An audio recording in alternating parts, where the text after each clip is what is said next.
Selamat pagi, jumpa lagi di Berita Padang bersama saya, Afri Meriana. Sejumlah berita aktual dan menarik akan kami sajikan untuk Anda. Berikut 3 berita utama pagi ini.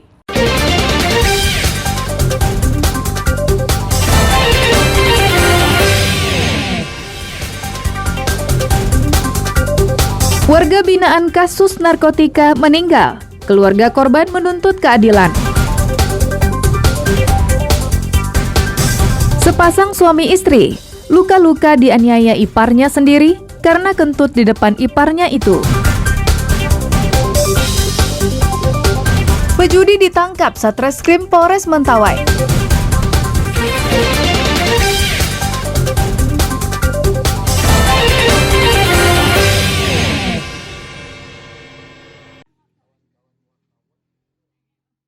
Tidak terima anggota keluarga mereka meninggal tidak wajar. Kerabat Syafrizal, warga binaan di Lembaga Pemasyarakatan Khusus Narkotika kelas 3 Sawalunto yang tewas tanggal 24 Mei lalu menuntut keadilan. Pasalnya pada tubuh ayah 3 orang anak itu ditemukan sejumlah luka, bahkan hidung mengeluarkan darah. Hal itu tampak pada foto-foto jenazah ketika dimandikan. Di tubuh pria berusia 42 tahun ini ditemukan sejumlah luka dan memar. Bahkan saat kerabat memandikan, hidung jenazah juga mengeluarkan cairan bercampur darah. Saat ditemui di rumah duka di Jorong Sungai Ange, Nagari Simaraso Agam, Sabtu pekan lalu, sang ibu tak henti-hentinya berurai air mata saat menyaksikan foto anak ketiganya yang meninggal saat menjalani hukuman terkait kasus narkotika. Kondisi tersebut menimbulkan kecurigaan pada keluarga almarhum. Terlebih, mereka tidak mengetahui kalau Syafrizal telah dipindahkan ke Lapas Khusus Narkotika Sawalunto dari Lapas Kelas 2A Bukit Tinggi sejak 10 Mei 2022 lalu.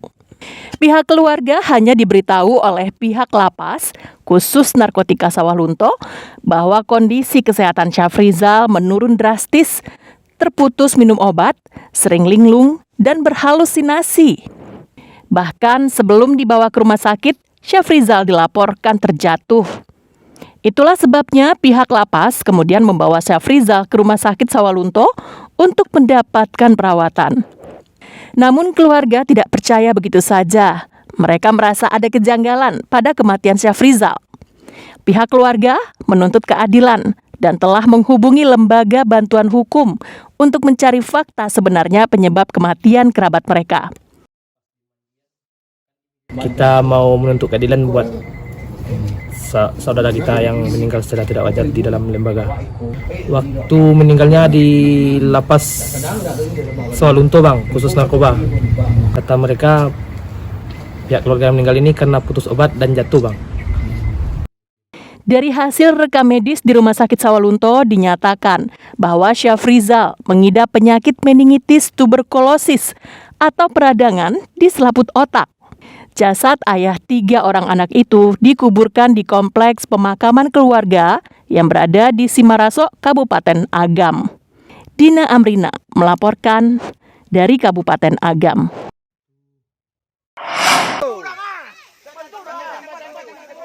Seekor sapi yang akan dijadikan hewan kurban terperosok jatuh ke dalam sumur sedalam 15 meter di Nagari Mungo, Kabupaten 50 Kota. Diduga karena lepas dari ikatannya, seekor sapi lari ke ladang warga hingga akhirnya terjerembab ke dalam sumur yang tak berpenutup. Pemilik sapi awalnya berusaha mengangkat sapinya sendiri, namun tak berhasil. Tapi sang pemilik tidak kehilangan akal dan meminta bantuan kepada petugas pemadam kebakaran Kabupaten 50 Kota. Petugas pemadam kebakaran berkoordinasi dengan petugas Pos SAR 50 Kota langsung menuju lokasi dan melakukan proses evakuasi. Proses evakuasi sapi yang merupakan sapi kurban ini sempat gagal pada pengangkatan pertama. Tali pengikat putus karena tidak mampu menahan bobot sapi yang mencapai sekitar 1 ton. Hingga akhirnya sapi jatuh kembali ke dalam sumur. Setelah hampir 2 jam, sapi akhirnya berhasil dievakuasi menggunakan tali yang diikatkan ke badan sapi dan dikaitkan ke katrol. Tali kemudian ditarik beramai-ramai oleh petugas dan warga sekitar. Sapi akhirnya berhasil dievakuasi dalam kondisi hidup dan hanya mengalami luka lecet. Laporan yang masuk ke Posar 5 Blogota dari pemadam kebakaran Kabupaten 5 Blogota bahwa sapi tersebut lepas dari ikatannya dan main di dekat sumur tua dan sapi itu jatuh ke sumur tua. Untuk kira-kira sapinya hampir mencapai 1 ton, kurang lebih 1 ton. Saat ini sumur sudah ditutup menggunakan kayu seadanya. Sapi tersebut dikembalikan lagi kepada pemiliknya untuk dirawat menjelang Hari Raya Idul Adha. Sri Louis melaporkan dari Kabupaten 50 Kota.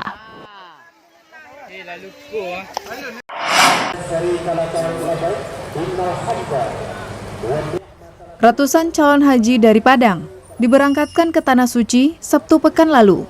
Mereka tergabung dalam kloter 1 embarkasi Padang. Sehari sebelumnya, calon haji ini berkumpul di Masjid Nurul Iman Padang dan bersama-sama menggunakan 8 buah bus. Rombongan ini menuju embarkasi Padang di daerah Parupuk, sekitar 10 km dari pusat kota Padang. Kedatangan calon haji dari Padang ini secara bersama-sama di embarkasi Padang merupakan yang pertama kalinya. Pada musim haji sebelumnya, jamaah haji Padang datang sendirian ke embarkasi tanpa ada acara pelepasan secara resmi oleh wali kota Padang. Sesampainya di asrama haji, para calon haji ini dikumpulkan di aula pertemuan untuk mendapatkan penjelasan singkat, pembagian dokumen perjalanan, pemasangan gelang identitas, dan pembagian uang saku. Sebelum masuk ke dalam asrama, para calon haji ini menerima uang 1.500 rial per orang atau setara dengan 6 juta rupiah yang merupakan uang saku dan digunakan untuk belanja jamaah di Tanah Suci.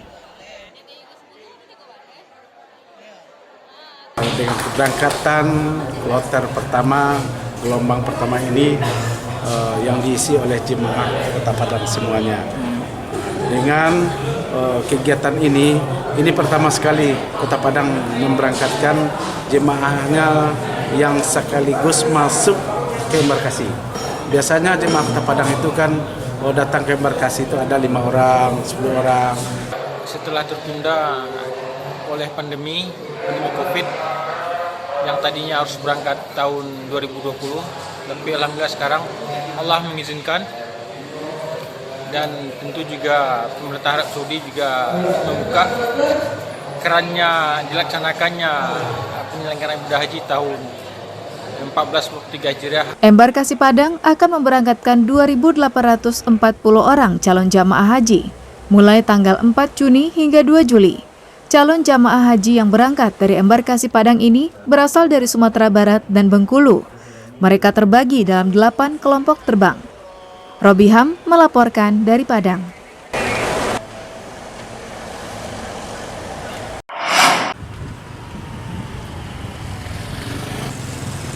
Asrama Haji Padang sudah siap menerima kedatangan jemaah haji baik dari Sumatera Barat maupun dari Bengkulu. Hal itu terlihat ketika Gubernur Sumatera Barat meninjau asrama haji Padang. Peninjauan tersebut bertujuan untuk memastikan kesiapan asrama haji menyambut calon jemaah haji yang akan menginap di asrama haji ini sebelum terbang ke Arab Saudi untuk melaksanakan rukun Islam yang kelima. Pemeriksaan dilakukan di seluruh gedung dan ruangan, mulai dari aula untuk berkumpulnya calon haji, kamar penginapan para calon jemaah haji, masjid, toilet, hingga tempat makan calon jemaah haji. Dalam pemberangkatan jemaah haji ini tidak ada masalah. Maka itu agar tidak masalah, maka setiap fase-fase pemeriksaan maka itu dipastikan itu berjalan dengan sebaik-baiknya. Menurut Humas Asrama Haji Embarkasi Padang, pihaknya sudah siap melayani para calon haji yang akan menginap di asrama haji selama 1 malam sebelum mereka diterbangkan ke Madinah melalui Bandara Internasional Minangkabau. Persiapan asrama haji untuk menyambut jemaah haji yang akan berangkat menunaikan ibadah haji sampai hari ini sudah 100%. Kita sudah siapkan kamar yang rapi, yang bersih, yang layak untuk menampung jemaah haji yang akan menginap di asrama haji ini. Tahun ini, Embarkasi Haji Padang akan memberangkatkan 2.840 orang calon jemaah haji, mulai tanggal 4 Juni hingga 2 Juli. Ribuan calon haji itu dibagi dalam 8 kelompok terbang. Robiham melaporkan dari Padang.